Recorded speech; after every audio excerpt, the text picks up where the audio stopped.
Avant de commencer, il y a un truc qui est évident. Quand tu t'appelles Bourboulon, évidemment que c'est toi qui vas faire un film sur Gustave Eiffel. Salut les cinéphiles de l'extrême et bienvenue pour cette nouvelle critique à l'arrache où je vais vous parler de Eiffel, réalisé par Martin Bourboulon, qui devait sortir cet été et qui finalement sort en octobre. Et je vous le dis tout de suite, c'est une erreur.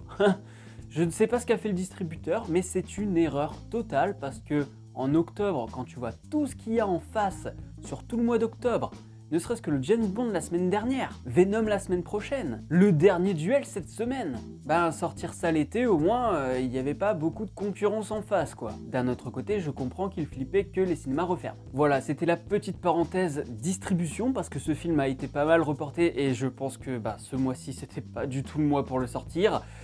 Et parlons du film, hein. C'est l'histoire de Gustave Eiffel qui va construire la tour Eiffel, voilà.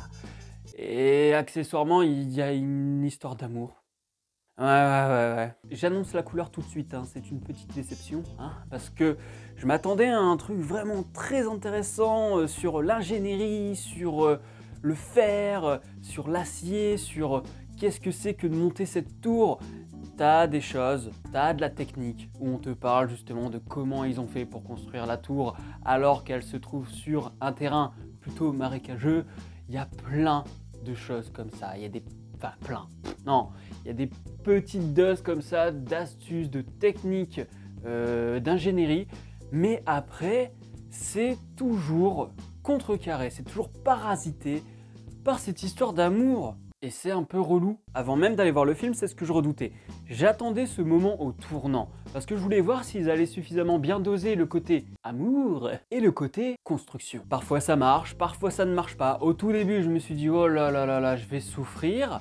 Puis à un moment au milieu du film, je me suis dit, tiens, c'est pas mal le montage alterné qu'ils font entre le présent et le passé, le fait qu'il pète des câbles et que ce soit aussi lié à son passé, amoureux notamment, je me dis bon, ok. Et puis après, au fur et à mesure, voilà, c'est...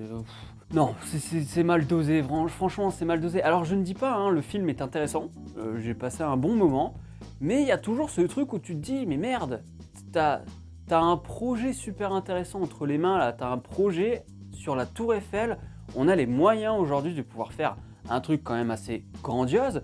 Il y a des moments, vous voyez, il y a des images qui sont plutôt jolies, il y a des moments de suspense. Vraiment, le moment où il te raccorde les 4 pieds au premier étage, voilà, ça c'est il y a de la tension et tout, c'est super intéressant. Il y a toujours une idée de mise en scène sur je vais mettre un gros plan à cet endroit-là, je vais filmer des pics sur une barrière et on va comprendre qu'il va y avoir un truc qui va se passer. Enfin, il y a une intelligence de mise en scène. Après, la photographie, elle n'est pas nécessairement toujours très jolie, hein. Parfois c'est un peu dans la pénombre et tout, c'est mal dosé au niveau de la lumière, je trouve, parfois. Et du coup, à chaque fois, tu te dis, oui, l'histoire d'amour m'emmerde, même si c'est quand même sympathique, et que Emma Mackey, c'est ma nouvelle amoureuse. Et du coup, cette histoire d'amour, on se dit, elle va être compensée par tout ce qui est idée de mise en scène, photographie, etc. Sauf que finalement, non, c'est pas... Je suis vraiment déçu, putain, ça m'emmerde de le dire, parce que j'attendais ce film, enfin je l'attendais, j'ai découvert son existence cet été, hein, clairement, et je me suis dit, tiens, il est décalé au mois d'octobre, j'irai voir ça. Après, je dis pas, Romain Duris, ça claque, tout le casting en fait, il est vraiment cool, super intéressant, il y a de l'humour, au début du film, c'est quand même pas mal cuté, hein. Je dis oula, ça va vite, hein. Me faites pas de la télévision en fait, ou faites-moi du cinéma. Et puis à un moment, il y a un plan séquence, voilà, juste après cette succession de cuts, il y a un plan séquence qui va très vite aussi, ce qui montre aussi que Gustave Eiffel, c'est quelqu'un qui est très rapide, et je pense que c'est aussi pour ça qu'ils vous ont fait un montage très rapide avec des plans très courts pour te montrer que Gustave Eiffel est sur tous les fronts et que derrière on termine sur un plan séquence où constamment on est en train de le suivre parce qu'il va là, parce qu'il dit ça, parce qu'il fait ça. Donc je comprends la mise en scène, mais je trouve que elle est mal exécutée pour ce qui est du montage. Pour le plan séquence, là pour le coup, voilà, c'est réussi.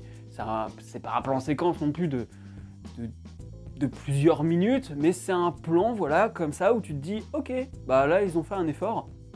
L'histoire d'amour, j'y reviens, elle est un peu gonflante, mais d'un autre côté, c'est vrai que bon, si t'es un petit peu romantique, bah ça va fonctionner. C'est-à-dire qu'en fait, je me suis dit, j'ai l'impression qu'ils ont fait ce film pour que les gens qui n'en ont rien à cirer de l'architecture, vont compenser avec cette histoire d'amour qui est finalement assez banale. Sauf à un moment, il y a une révélation, j'étais pas prêt. Donc ils se sont dit, on va essayer de faire un tout public, un peu comme Titanic, hein, finalement, où on s'est dit, ok, l'histoire d'amour, on s'en bat les reins, parce qu'en fait, ce qui nous intéresse, c'est la technique, c'est la mise en scène de James Cameron. Mais tu comprends, faut faire une histoire d'amour, alors que James Cameron, lui, l'histoire d'amour, apparemment, il en avait rien à cirer. Mais c'est les producteurs qui l'ont dit, on te laisse faire ton film, mais tu nous mets une histoire d'amour. Et comme ça joue sur deux tableaux, les deux tableaux sont pas terminés. Pour ce qui est des faits réels, on a des faits qui sont en effet réels. Le fait que la Tour Eiffel, elle a été malmenée, que les gens l'ont détestée, ne voulaient pas qu'elle soit construite. Le fait que au début, Eiffel, lui, son truc, c'était le métro. Et puis, finalement, il s'est retrouvé avec cette tour.